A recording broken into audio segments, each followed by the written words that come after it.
Hello, this is Carmela Bell. How are you? I'm with the Diabetic Type Life. I'm the founder and head coach, and I'm coming to you today to talk to you all and see how you're doing. I hope you are managing diabetes and not letting it manage you, because some days it definitely can feel like that. But I see in the group we had a lot of questions about low blood sugar. And so I thought I would just come on and talk about it a little bit in general, or more specifically to give you some tips to think about when we're talking about low blood sugar. Low blood sugar is basically when you don't have enough sugar in your body. So you start, or you might even have too much insulin and not enough sugar, so you're going low. You start to feel a whole bunch of different things in your body, alarms and all kind of chimes start going off. And the thing that I want to have happen is for everybody to know what to do, because the one thing we don't want to do is ignore it. Ignoring your symptoms when you're a diabetic can be deadly. I've just learned of two young teenagers who unfortunately, had some really rough days, and both ended up in the hospital. And thankfully, they both were able to come through, and, the doctors were able to get them back on track, but they didn't test their blood like they were supposed to. They were feeling the symptoms. They knew something was up, but they didn't test. And the next thing they knew, they woke up in the ER. And they were lucky to actually wake up. So I just want to talk to you all about low blood sugar and make sure you know what you need to know to stay healthy and alive, because that's the goal. We want to stay alive, and we want to keep all our limbs, and we want to be feeling good. So let's be serious about what's happening. So the first thing I want to talk to you about is the do's and don'ts. And I'm just looking at my little notes here because I lose track of thought. And the first thing is, do test your blood anytime you feel like you're out of your norm. The thing about a person who's not a diabetic, they can be like, oh man, I'm hungry. I got this headache. I think this is a hunger headache. Or, I'm feeling strange, but I don't have time to eat. I'm trying to do some work and I don't have time to go take this break, so I'm just going to push through it. Well, their pancreas and their cells are functioning on a normal level, so they can do that. Their pancreas is going to push out the insulin they need and balance out all those hormones. The insulin is going to go into cells like it's supposed to, so they're not going to land themselves in the emergency room. Before a diabetic, your body is either not secreting insulin through your pancreas, or your cells are not absorbing it the way it's supposed to be. So you don't have any backup. Your body is relying on you to take those extra steps to give it what it needs. So this is why it's so important. When you don't feel well, which I posted a picture, a graphic that I put together on the website earlier today, that talks to you about what hypoglycemia is. Hypoglycemia is just the technical term for low blood sugar.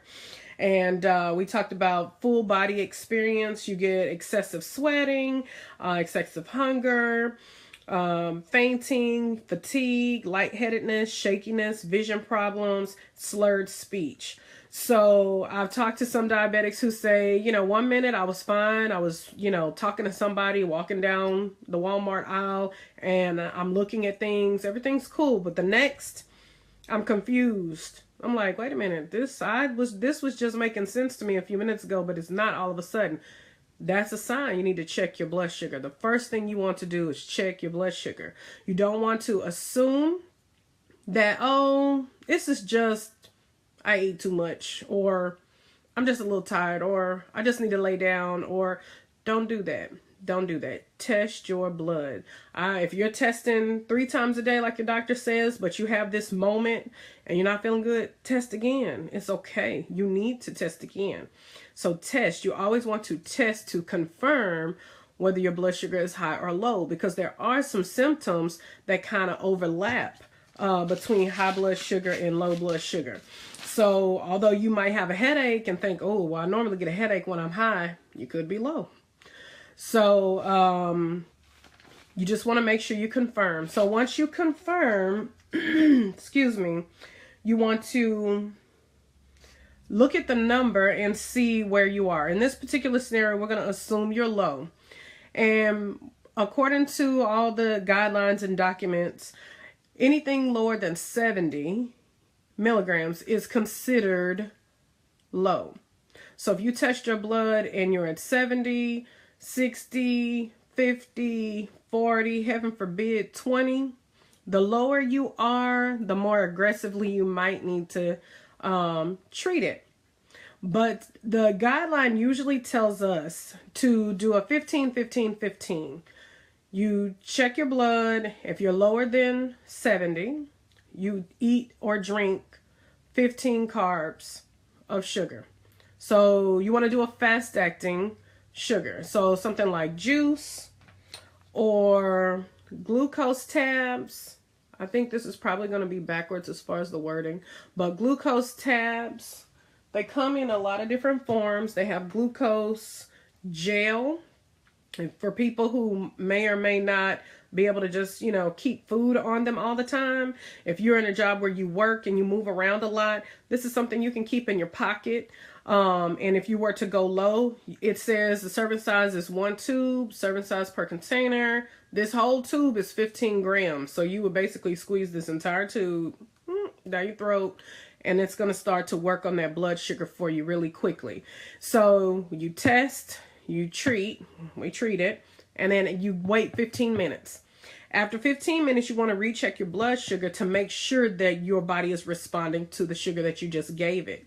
Because sometimes blood sugar is a little stubborn, or sometimes, although you checked it and it was at, say, 65, it could really be in the process of going lower.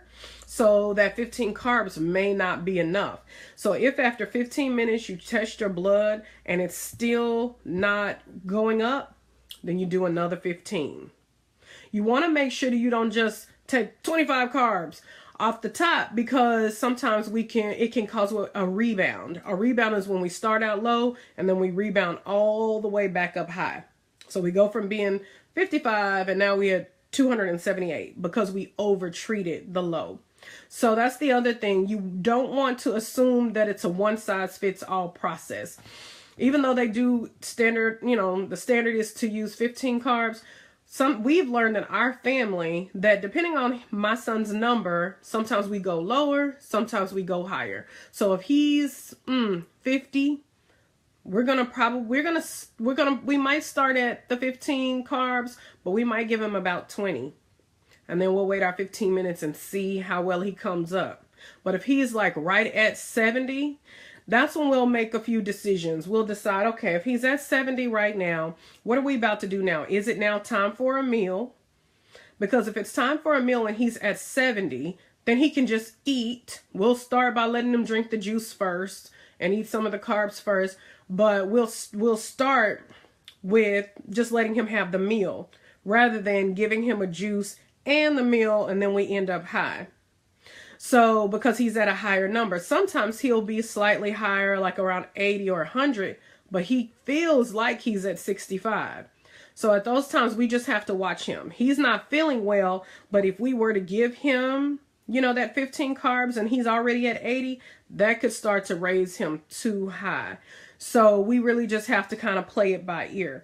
So my whole thing here, the takeaway is that I want you to know that treating lows is not a one-size-fits-all. Although the standard is to take 15 carbs, retest your blood after 15 minutes.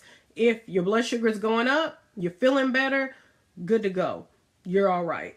But if your blood sugar is not responding, it's not going up, then you need to treat again with another 15 carbs. If you're very low, like, for some reason, you just didn't feel it. Some people are not sensitive to their lows or highs and they can't feel it. So let's just say, maybe you were doing something with a lot of adrenaline going on. You were excited and you just didn't feel that low, and you test and you're like 40, 35. Well, in that case, you might want to give yourself about 25 or 30 carbs to get you back up quickly. But for these kinds of things, you definitely always, sorry about shaking this computer screen, but you always want to talk to your doctor. You want to ask them questions. How do they want you to go about treating your lows? What I'm telling you now is anything you can go find on Google. type in low blood sugar, you're going to see exactly what I'm telling you. So I'm telling you what's already published. I'm telling you what our endocrinologists and primary cares have told us, which is why I feel comfortable sharing it with you. This is public knowledge. But if there's some special plan that your doctor wants you to be on, you need to ask them so that you can be aware of the steps they personally want you to take. Because at a certain level, if you get too low, you might even have to call the ambulance. And for extremely low numbers, you also want to make sure you have what they call glucagon. It's a emergency method to inject insulin for people who are not responsive.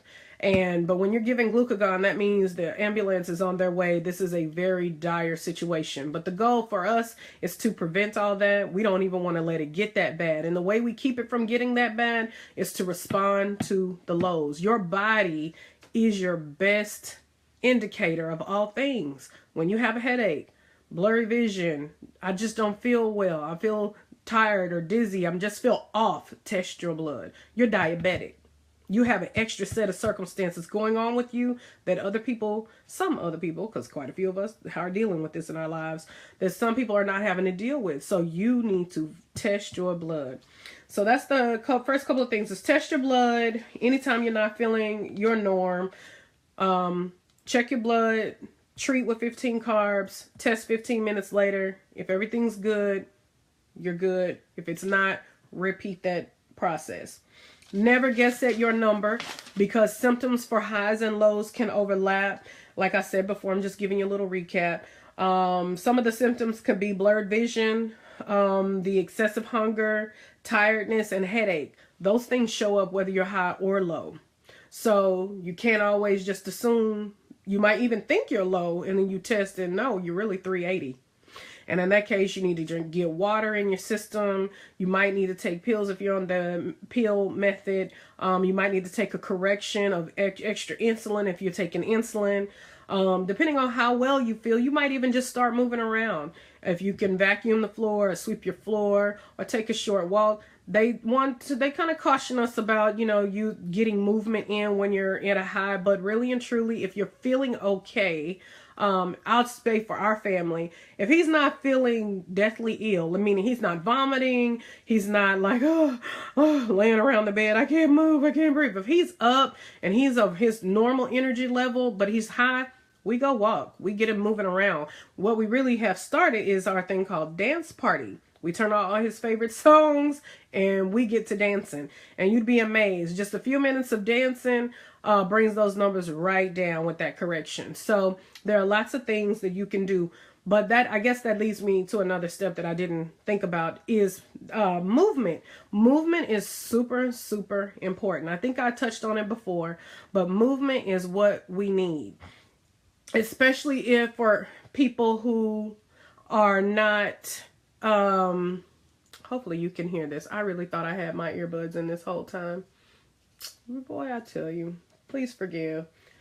But movement is really important because it really helps us burn that sugar off quicker, faster, better.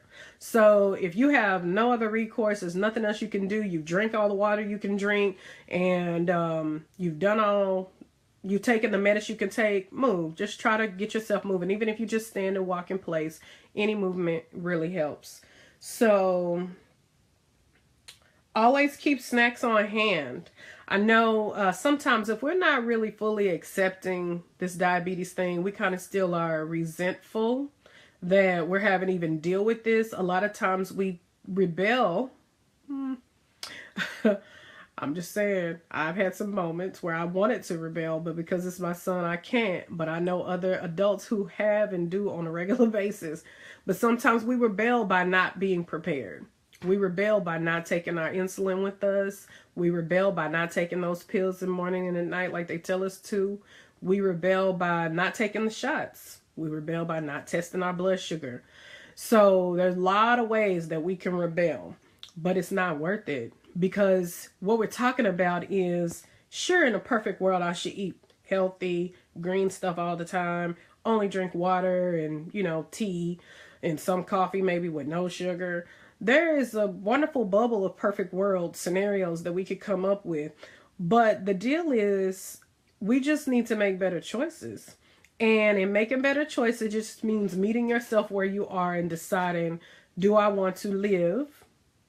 And if I want to live, what kind of life do I want to have? Do I want to have amputations? Do I want to lose my eyesight and not be able to see my beautiful kids and grandkids and enjoy all the wonders of the world?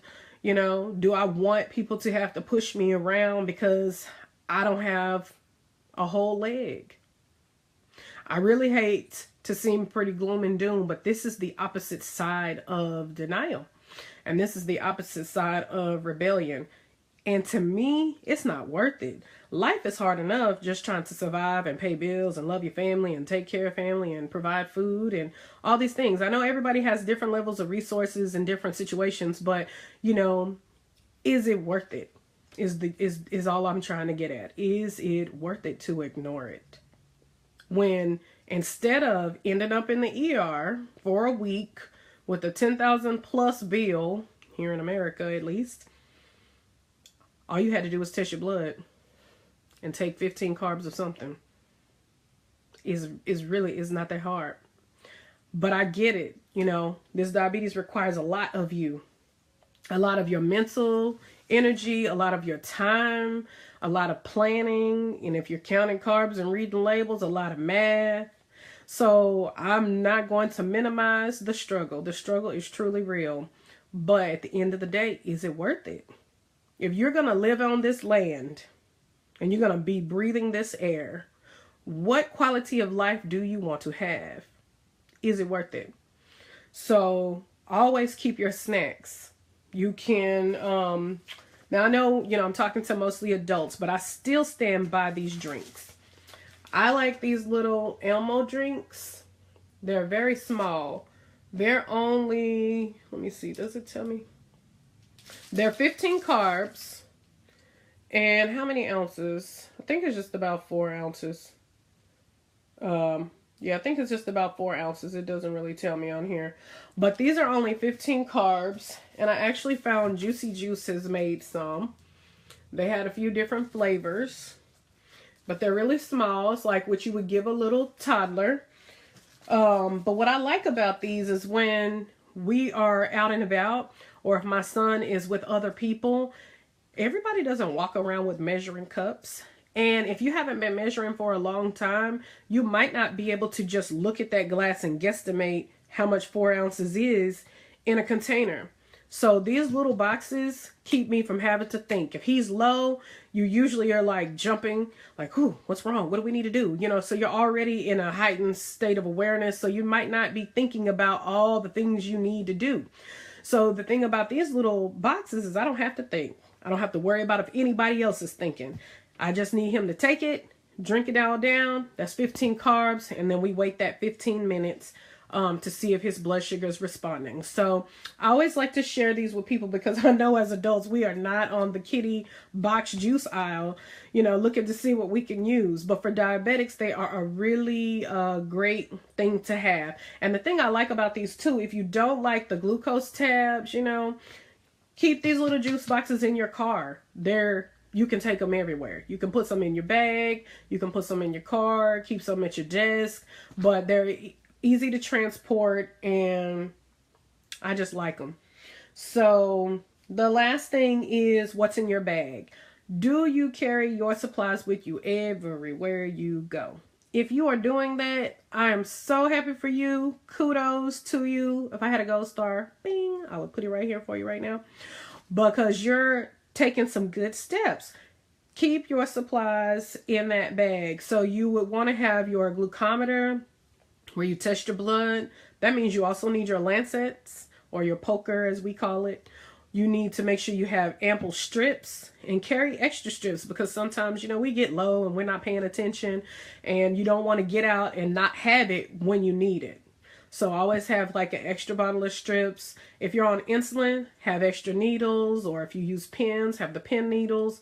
Make sure you have extra, at least one extra tube of insulin. We like the insulin cartridges rather than the bottles because we don't have to worry about trying to keep them cold. They transport better. So it just makes things more convenient for us. But the other thing that we often will have in our bag is alcohol pads. And a lot of research that I've been reading, they are now discovering that when people use alcohol pads and sanitizer, the alcohol tends to make the blood sugar test show lower than it really is. So their suggestion is to really, it's best to use, soap and water. Always try to wash your hands before you test with soap and water, because you'll be surprised if you were handling anything sweet, that trace of sweetness is on your fingers, and that's going to go straight into the strip. So you always want to make sure you have clean hands, and soap and water is best. But if you don't have soap and water, use your alcohol pad. What else do we have? And I usually keep a little Ziploc bag in his bag for trash. So when you get finished with that test strip, you can throw it in your little Ziploc bag. Sometimes I use the little snack bags because they're not so big. And sometimes I have to use the big, just the sandwich size bag, because he has a lot of extra components when we have to do things. He's on a pump, so we have to change out his pump. It's extra trash. So keep that in there, because if anybody who's been testing their blood sugar on a regular basis knows, you will find test strips everywhere. And I mean everywhere.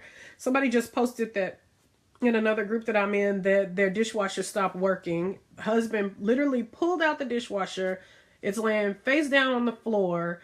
He gets through all these different compartments only to find a test strip was clogging it up.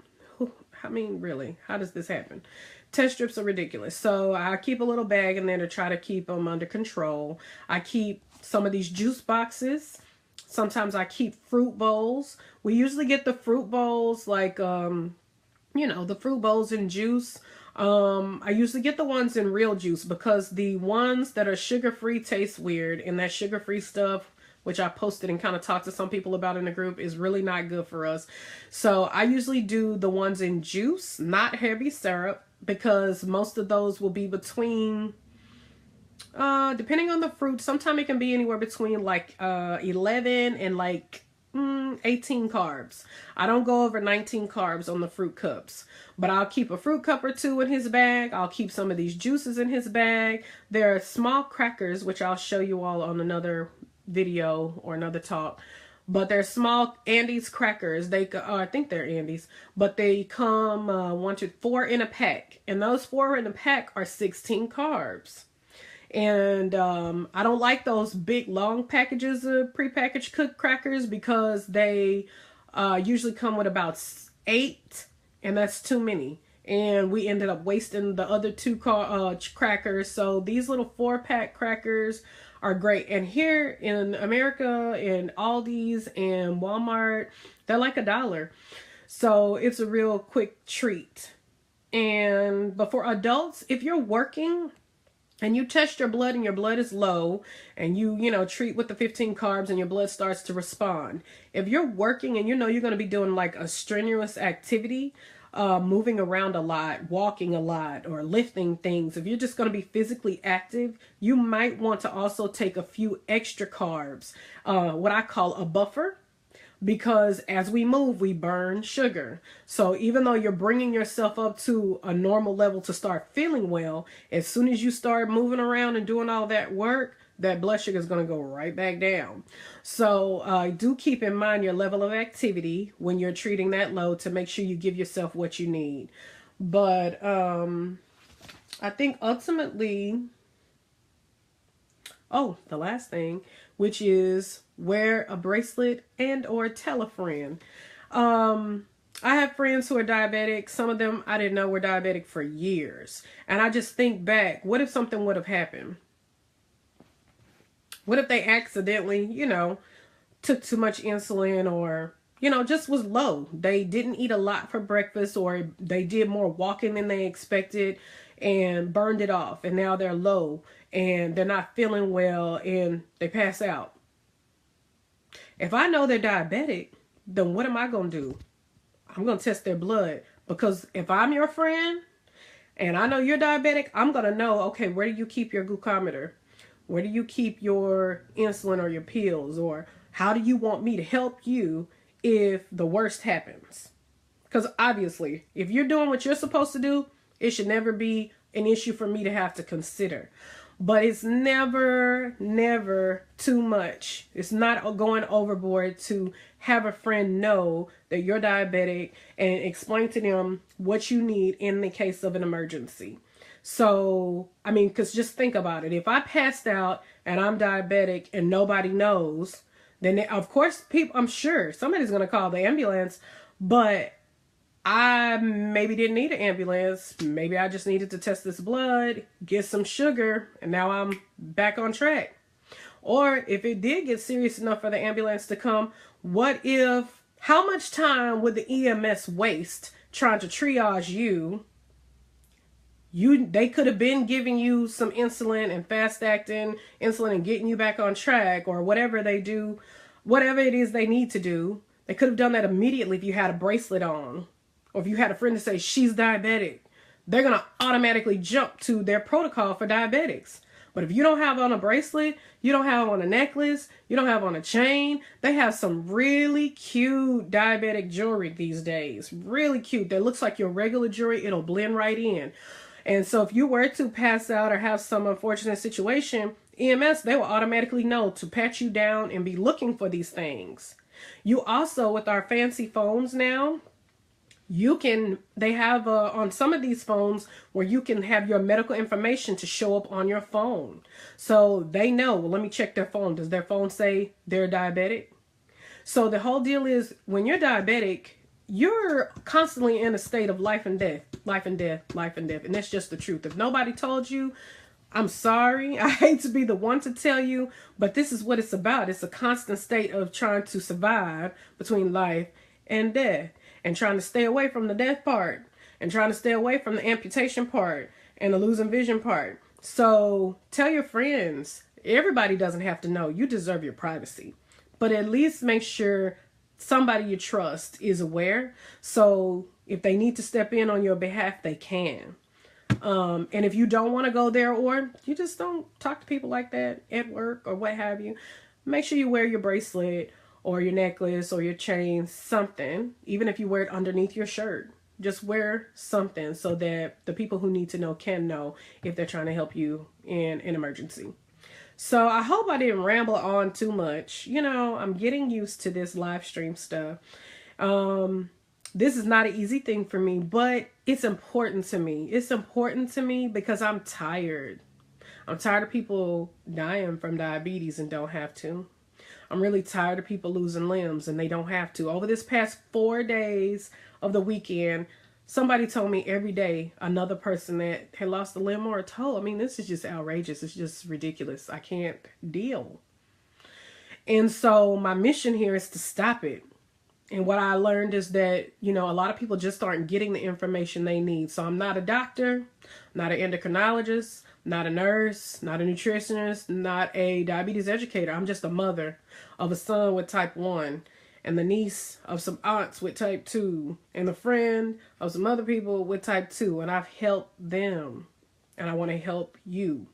So while I'm here to answer questions in the group and post this great information, what we really need to do is we need to set aside time for you to get on my calendar. Call me for our strategy session where we can figure out what's going on with you and see where it is, what your gaps are, and see what it is you need, so we can create a plan that's customized for you.